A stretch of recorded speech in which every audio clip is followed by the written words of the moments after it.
maliliit siya na grapes. Marami pala siyang buto. Dala to ng anak ng alaga namin. Nung isang araw pa. Ang dami nun. Ngayon, itong tira.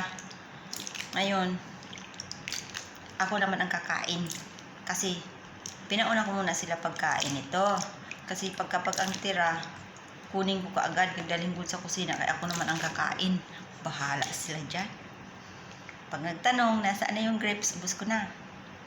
Ba't sila lang ba mayroong bunga? Ako man, meron. Di man sila nang bibigay. Hindi kakainin ko na lang.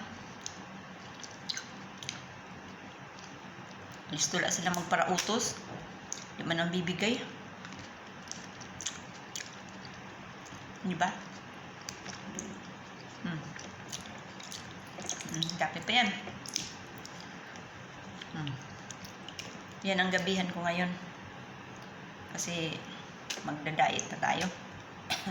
Pero maano to sa sugar. Nasamid na ako. May nakaalala na. Baka hinahanap na yung grapes nila.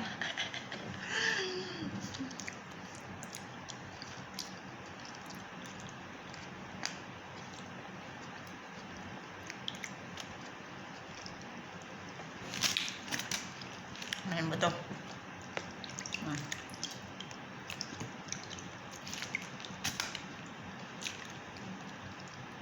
Bahala yan.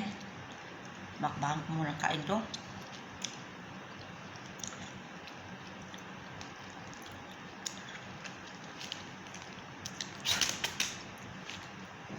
Daming buto.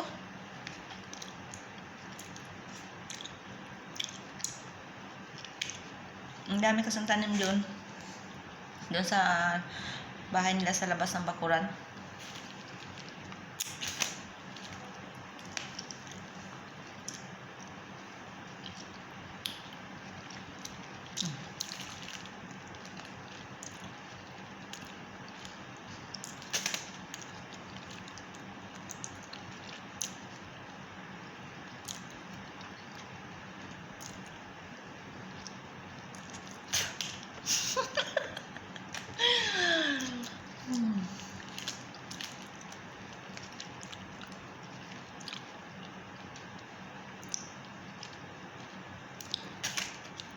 Maraming buto.